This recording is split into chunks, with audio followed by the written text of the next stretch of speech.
ISIS bombings are likely to have implications for global online intelligence collection. Dozens of banks in Ukraine and Russia may have lost millions in SWIFT raids. Locky's back, Cryptex never left, and a lot of businesses may be quietly paying up. Malicious SMS messages install paycard stealing malware. More dodgy apps are noticed in the PlayStore. Euro-friendly bots want another UK referendum. The auto industry gets together to share cyber strategies. Symantec patches AV bugs. Apple's iPhone celebrates a birthday, so we ask Siri, or actually Jonathan, what's differential privacy?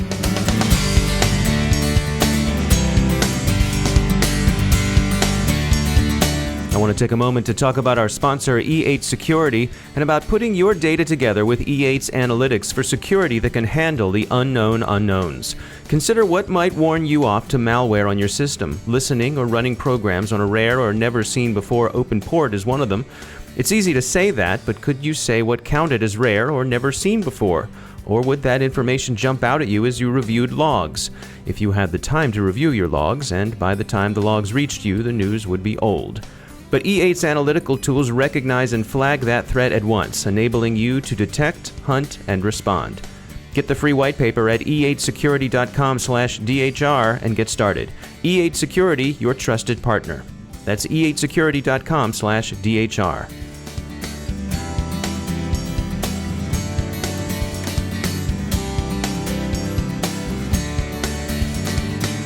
I'm Dave Bittner in Baltimore with your CyberWire summary for Wednesday, June 29th, 2016. Yesterday's horrific suicide bombings at Istanbul's Ataturk airport, where gunmen shot their way into the terminal, then detonated their bombs, are moving security officials worldwide to look for better ways of collecting and developing intelligence. Both Turkish and U.S. sources have attributed the massacre to ISIS. Much of that collection will inevitably be performed online. How that might be accomplished will face technical, resource, and policy challenges.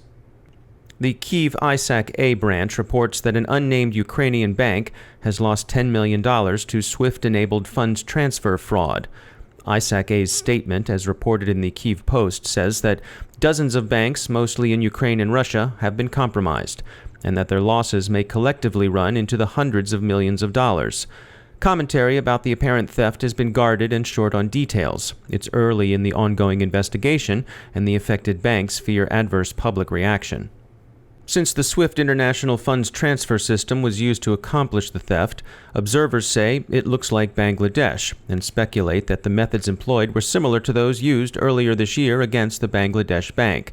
That bank has concluded the first phases of its investigation, and with that conclusion wraps up its contract with FireEye, and says it's moving to shore up the security of its systems on its own. In other cybercrime news, some observers had hoped that Locky ransomware was fading into oblivion. Symantec found that Locky had declined steeply over the past month, as Dridex and Angler infections also fell off the cliff. Unfortunately, such hopes have proven unfounded. Cloudmark says Locky's back and being distributed widely, rejoining Cryptex among the more popular ransomware variants. As more enterprises are infected with ransomware, a Radware study suggests that businesses in the US and the UK are less set in their determination not to pay up than their statements might lead one to believe. 84% of IT executives at firms that had not been attacked said they wouldn't consider paying ransomware. But when one looks at firms that actually have sustained a ransomware hit, 43% have paid. In all of this, small businesses are looking particularly vulnerable. They hold data that's vital to their survival, and they tend to be resource poor with respect to security. As larger enterprises become harder targets, criminals prospect small businesses. They're in general less well defended and less able to sustain a hit to their current operations, so the basic advice on dealing with ransomware remains: back up your files. Malicious apps remain another common form of cybercrime. Smishing is phishing via SMS services on mobile devices, and a smishing campaign in Europe is spreading paycard-stealing malware, posing as WhatsApp, Uber, or Google Play. The vectors are malicious SMS messages. Other bad apps are lurking in the Google Play Store. Lookout warns that what it calls auto-rooting malware is being downloaded by unwary Android users.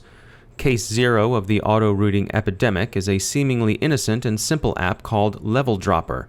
As its name implies, Level Dropper converts your device's screen into a virtual carpenter's level, complete with green bubble.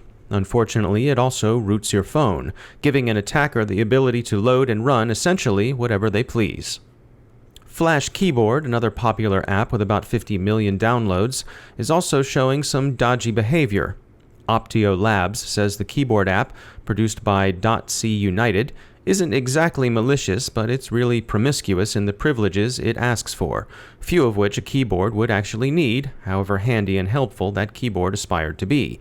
For example, it asks that you allow it to download files without notifying you. That alone should be enough to warn anyone off. Anyone, that is, beyond the 50 million or so people who apparently said, sure, yeah, why not? This week marks the 9th anniversary of the introduction of the iPhone. Many observers have been congratulating Apple, especially on the relatively good security record of iOS. Apple recently announced at its Worldwide Developers Conference that it intends to introduce something it's calling Differential Privacy. We spoke with the University of Maryland's Jonathan Katz about what that means. We'll hear from him after the break. A Google security researcher reports an array of bugs in Symantec and Norton antivirus products. Symantec has patched the issues. You'll find the fixes on their website. We haven't forgotten about the Dark Overlord and his or her stall of allegedly stolen, purportedly genuine healthcare records in the real-deal dark web market. But so far, there's no consensus about the data's provenance. Whatever they are, the asking price is steep. We'll continue to follow this story as it develops. As cars grow ever more sophisticated and connected to the internet, concerns about their cybersecurity grow too. We spoke with Booz Allen Hamilton's Jon Allen about the Automotive ISAC and the upcoming Billington Automotive Cybersecurity Summit, an event for which we are proud to be a media sponsor.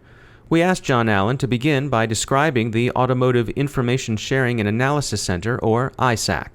The concept of an ISAC was created around 1998 with a presidential decision directive that President Clinton signed to enable critical infrastructure industries to share general threat and vulnerability information about certain infrastructures in the United States. So it was originally like oil and gas and energy and water, our critical infrastructure. It grew out two ways. Number one is industries like automotive enable them to talk and share information without going across antitrust issues. Number two is in 98, most of the focus was around physical threats and vulnerabilities. And then the industry started realizing that it was cyber was the big issue. The Automotive ISAC relies on independent daily information gathering and analysis of emerging threats, but also on the automotive industry themselves. Say one OEM finds a vulnerability on a vehicle or in an infrastructure and they're working through it and have solved it. They'll throw it out to the ISAC and say, we've identified X vulnerability and this is what we've done to solve it. Or this is X vulnerability we found. Has anybody have a solution on how to solve it? But this is a big issue around the culture of trust. This is not an industry that generally is comfortable with sharing information with each other. They're hyper-competitive. And so what we've seen them become is more frenemies, understanding that an attack on one is an attack on all. As the automotive makers realize that in order to enable the new customer experience, in order to enable new technologies on the vehicle, they have to address the underlying issue of cyber first. You can't do data analytics unless you get the customer trust to protect their privacy and protect their data. And you can't do that without strong cybersecurity programs. This coming July 22nd, Jon Allen will be part of the Billington Cybersecurity Global Automotive Cybersecurity Summit, which features U.S. Secretary of Transportation Anthony Fox and Mary Barra, CEO of General Motors. To have a CEO as the keynote talking about vehicle cybersecurity is fascinating. That's the keynote with Mary Barra, and then at the end of the day, having the Secretary Fox speaking about vehicle cybersecurity as the Secretary of Transportation. That's amazing. I mean, there's other conferences on automotive security. However, this is the first one I've seen with the senior leadership that they have that are dedicated to the problem. We're going to talk about relevant issues of where the industry is going. Mary Barra talks a lot about we're going to see more disruption in the next 5 years than we've seen in the last 50. I really think from a cyber perspective, this conference is going to lay a foundation on how that disruption is going to come forward and what cyber is going to do within that area to really enable this disruption that we're going to see. That's Jon Allen. He's a principal at Booz Allen Hamilton and also executive director of the Automotive ISAC. And finally, a petition to revoke Brexit through another referendum appears to have been signed mostly by bots. Authorities are investigating. After all, bots shouldn't be voting, even in online elections, say choosing members of the Major League Baseball All-Star squads. We're looking at you, Kansas City.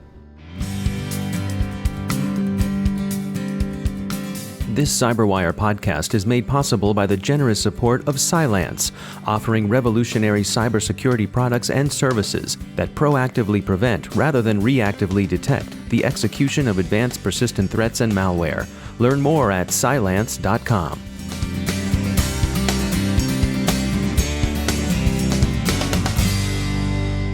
Joining me once again is Jonathan Katz. He's a professor of computer science at the University of Maryland. Jonathan, at the recent Apple Worldwide Developers Conference, they discussed what they're calling differential privacy, a new way that Apple is saying that they're going to be able to collect your data but keep your data private at the same time. Tell us, what is differential privacy? Differential privacy is a mechanism that's been developed over the past decade or so within the cryptography community, and it's been spread to the security and the databases community as well. It's really interesting. What it does is it's a framework that allows you to analyze mechanisms for doing statistical analyses over data that involve data from multiple people. And essentially what it does is it allows you to discern global trends about the data, which is, of course, what you want, without violating the privacy of the data of any particular individual. So how does it work? What's the mechanism by which it can do this? Well, there are a number of different mechanisms that have been proposed, but one mechanism in particular that's been sort of the most popular and one of the simplest to implement is where you simply add some random noise into the system, whether at the time of data collection or after you perform your analysis or during the analysis itself. And so what ends up happening is that rather than getting sort of an exact result, as you would prior to differential privacy, you add some noise, and that gives you sort of a less accurate result, and there's a trade-off then between the privacy that you obtain and the accuracy of the result. So the more accurate the result, obviously the worse the privacy, and on the other side, if you want to increase the level of privacy that you give to any individual, then that makes your result slightly less accurate. So is this a good thing? Is Apple's approach to this, is this a win-win for everyone, or is this something we should be wary of? Well, I guess it's not clear because Apple hasn't released all the details of what they're planning to do exactly. I think certainly it's a win that they're aware of the need to provide privacy, the fact that they're aware of differential privacy, something which is relatively new and still a subject of active research. One thing that's particularly interesting here is that in contrast to things like encryption, where we kind of have a very good understanding about the level of security that you need in practice, with differential privacy, it's really less clear because you have this trade-off between accuracy and privacy, and it's not really clear where the right setting of the parameters is in order to ensure the kind of best or optimal trade-off between privacy and accuracy. And the devil's in the details, because if you set the privacy threshold too low, trying to get a very accurate result, then you have technically differential privacy, but it won't be very meaningful in practice. And so it's really not clear until we get more details about what exactly they're doing, whether this is providing an adequate level of protection. All right, we'll keep an eye on it. Jonathan Katz, thanks for joining us. And that's the CyberWire. Looking ahead to next week, we remind our listeners that the CyberWire won't publish Monday. We'll be observing Independence Day, the U.S. holiday that commemorates the Amexit of 1776. You may have heard of it. We'll be back as usual on Tuesday, July 5th with both our daily news summary and our podcast. And of course, we'll be publishing the rest of this week too. For links to all of today's stories, along with interviews, our glossary, and more, visit thecyberwire.com. The CyberWire podcast is produced by Pratt Street Media. The editor is John Petrick, our social media editor is Jennifer Ivan, and our technical editor is Chris Russell. Our executive editor and principal suit is Peter Kilpie. I'm Dave Bittner. Thanks for listening.